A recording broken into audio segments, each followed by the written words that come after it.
Yes, yes. Another Sugar Daddy article here on the When I'm Not Podcasting.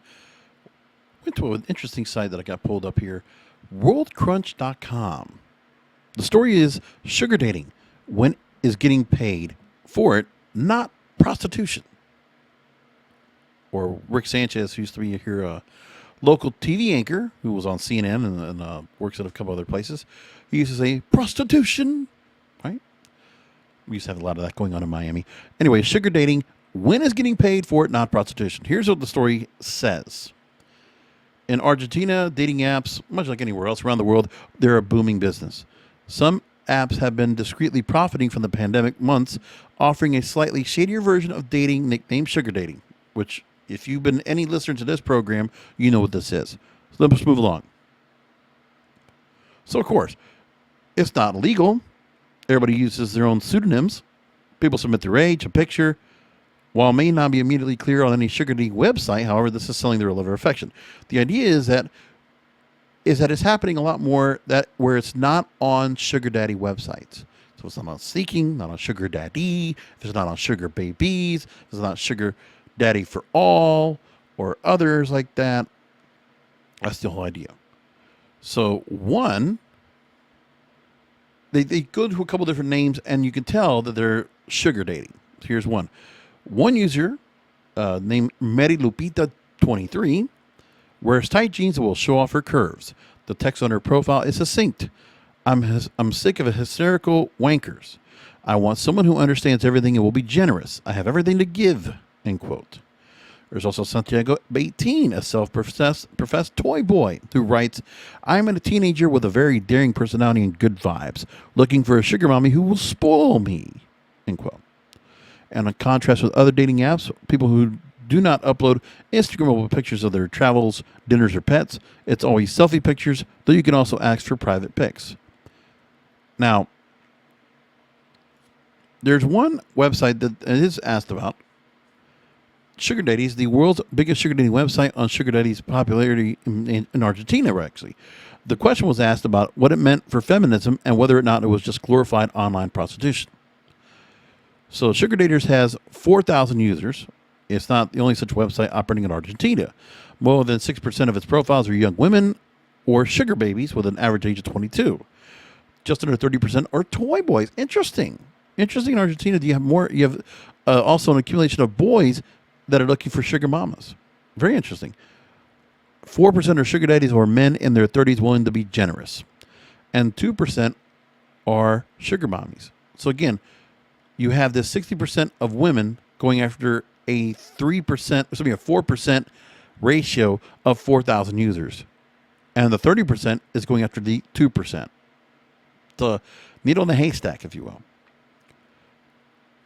So the website admitted 30s was a younger age group than you might imagine for sugar daddies, but it's not so exceptional. This is interesting. Society thinks sugar daddies are older guys, which isn't necessarily the case. According to the sugar daters, they tend to be businessmen with little free time, while toy boys and sugar babies are youngsters, quote, with aspirations but little money, end quote. End quote. And most of its users, over 65%, live in the capital in Buenos Aires. Now, Monica Krupi, a psychoanalyst and author of Vivir en la Postmodernidad, Living in Postmodernity, God, that's hard, Scrabble words, has been studying, go Google Scrabble if you don't know what that is, has been studying online dating since 2009. So far, she says, quote, none of my patients has turned to these platforms. Before them, these situations already existed, which meant a market already existed for websites like Sugar Daters or a Seeking arrangement to exploit, now Seeking.com. The difference between sugar dating and love apps is that the latter ones promote hookups and romance where loneliness becomes an object of speculation. Money's not offered for a particular service. In terms of socio-cultural levels, Argentine toy boys, sugar babies, and sugar daddies are educated to university level or beyond. And interestingly, stats suggest this tends to be the case with sugar mamas. Sugar dating is not technically prostitution in the sense that money is not offered for a particular service. No. It becomes a little more extensive because of the fact that, the women or the guys are looking for an allowance.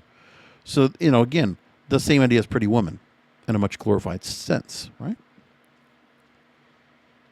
Imagine if you tried to do that movie now with Julia Roberts and Richard Gere, that kind of role. Oh my God. I better shut up because you know what? Somebody's going to try to make Pretty Woman. They're going to try to make it back again. It'll probably be like a transgender guy for all we know. And, like I don't know.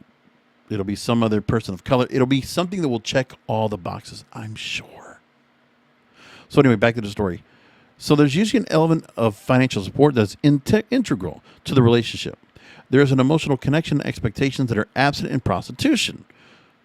That's what the marketing head of Sugar Daters, Alexandra Olariu, said. And she said that sugar babies and toy boys choose their partners that will not necessarily seek to have multiple customers like prostitutes. When you're making that kind of money monthly to support yourself, yeah, you probably don't have to have that. But I'm sure in America it's probably much different. You'll have some women that will probably go ahead and kind of hold on for both. Psychoanalyst Jorge Icatelli, a member of the Argentine Psychoanalytical Association, says sugar dating leaves no room for feminism, but prostitution does. With prostitution, he says, there's no pretense of affection, even, quote, from the hostile affective point of view, which underlies this power relationship, even if it is not explicit, end quote. He also sees an Oedipus complex, right, aspect to sugar daddy relations, a search for a father or mother figure idealized since childhood, either for an unmet need or fixation in both situations. Now, the previous psychoanalyst Oladiu says, quote, there is great confusion on what sugar dating really is. This means our website is, this was the sugar daters person. Our website is inundated with people who do not use it correctly, and we have to use all our resources to detect and eliminate those profiles. A crucial difference with other dating apps is that sugar daters sift through profiles manually, with moderators checking every profile to ensure they are real profiles. The website, she says, bans nude pics or straightforward prostitution. We also try and make sure all content is authentic, a worthwhile effort, as you know, at the end of the day. You will find more real profiles than any other website on theirs. So that's one of the ideas. But again, what is thought about is the fact that in Argentina, which, it's a pretty big country. I mean, very modern, as they say, postmodern society. The idea of sugar daddies, the fact that they said that you have a certain amount of sugar mamas. I didn't realize there was going to be so much. And a lot of guys who were also in the same vein. But again, that's also, that's one of the interesting things where I'm reading a book now that I've read again a couple times, is a book from... the author is Esther Vilar, who's actually part Argentinian as well, born in Germany, raised in Argentina. And she wrote a book called The Manipulated Man. Now, I don't want to get into the whole basis of the book, but what she did say in the book, which is interesting, is that, women obviously are looked at as, again, it's almost like in her kind of interpretation that women are kind of still adult, grown type, they're still acting like children in some cases. Younger, beautiful women. When the women still have their beauty and they're still very adventurous and just very, they move along and they just make decisions that they want to do just based on a whim. Very emotional decisions. And the idea is that beauty is only considered a trait for women. Meanwhile, men never get considered or looked at as beautiful. Sometimes you hear that word in American society with some women that will say, this guy is beautiful. It's like some supermodel with a six-pack and got the whole look, and it's kind of metrosexual kind of feel. Then that would be someone that would considered to be called beautiful. But beauty, I'm sure, would be a word that would be much more described for men in Argentina. And it's not because of any kind of a homosexual trait. It's just the fact that masculinity can be looked at as beautiful in a country like Argentina or other Latin American countries for that matter. There are some men that will be thought of as hermoso, because that is a thought where hermosa is Spanish for beautiful. Hermoso is the masculine version of that word. And that is a usable word. And it is out there, and people will talk about that. It's one of those common things. So in that country, it does say something different.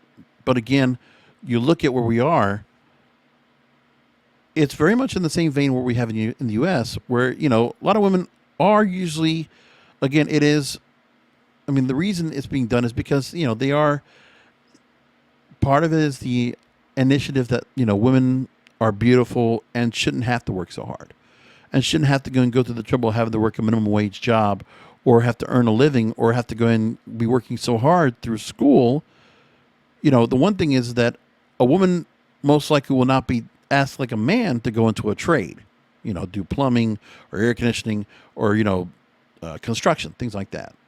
Now, of course, that's a choice that some women might take. But for the most part, women will always be kind of pushed towards get an education, go to college. And they will. And sometimes they won't. Or they'll find a support system where they might find someone at a certain age where they will get married. And they'll find support through a man or a woman if they're gay, whatever. But that's the idea, is that women are given in this country the options to go ahead and be, supported for and cared for because they're beautiful. They're, that's where Esther Villar tries to bring up the idea where women are kind of coddled like children, and they're just grown-up children because they still have baby-like features, young beautiful skin, and all this softness and femininity that comes and just precedes these women. And this is the idea of that. So that is part of the construct of sugar dating in the first place, where, sugar dating is not for the women that are just, that are tomboys, most likely. Not usually. Sometimes it is because you might have a girl that might just need to go and find a way to make ends meet, or a single mom that's feeling the same way. But again, they're going to play into their vanity, their beauty, and say, well, I'm too beautiful to be, not looked after. I should have a man that should take care of me and support me and take care of me and financially look after me, make sure that all my needs and wants are met. Yeah, listen, society's been built that way. So I'm not going to knock the women for getting that, but that is the way it is. So sugar dating is just another construct of that. Now, is it prostitution? Back to the original point. No, I don't think so. Now, if the woman comes into the relationship and she's absolutely not interested in the guy in any particular reason and doesn't try to provide any kind of support on her own, something to kind of warrant the need for that other than just sex, then technically is prostitution. Just saying about like that. Anyway, I will leave it there.